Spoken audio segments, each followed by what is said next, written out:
இந்திராதாஸ் இங்கே historical place தான் இது. இங்கே சூப்பரான சிற்பங்கள் எல்லாமே இருக்கு. இங்கே இருக்க சிற்பங்கள்லாம் பல்லவ காலத்தில் கட்டினதுன்னு சொல்லுவாங்க. வாங்க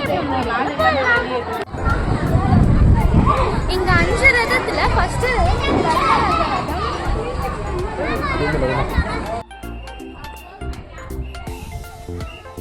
இது பீமா ரதம்,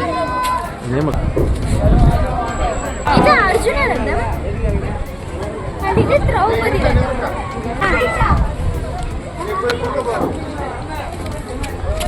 அண்ட் இந்த ஸ்பாட்ல தான் கோயம்புத்தூர் மாப்பிள்ளன்ற விஜய் மூவியோட ஒரு சீன் கூட எடுத்திருந்தாங்க.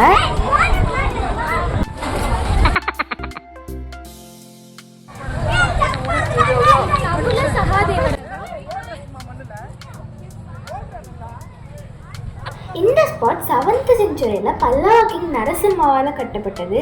இங்கே பர் பர்சனுக்கு என்ட்ரி ஃபீஸாக 40 rupees சார்ஜ் பண்ணுறாங்க. அண்ட் ஈவினிங் 6 o'clockலாம் இது க்ளோஸ் பண்ணிடுவாங்க. ஸோ இது சூப்பரான ஒரு ஹிஸ்டாரிக்கல் பிளேஸ். ஸோ நீங்களும் இந்த பக்கம் வந்தீங்கன்னா கண்டிப்பாக இந்த பிளேஸை ட்ரை பண்ணி பாருங்கள். ஸோ அடுத்த வீடியோவில் பார்க்கலாம்.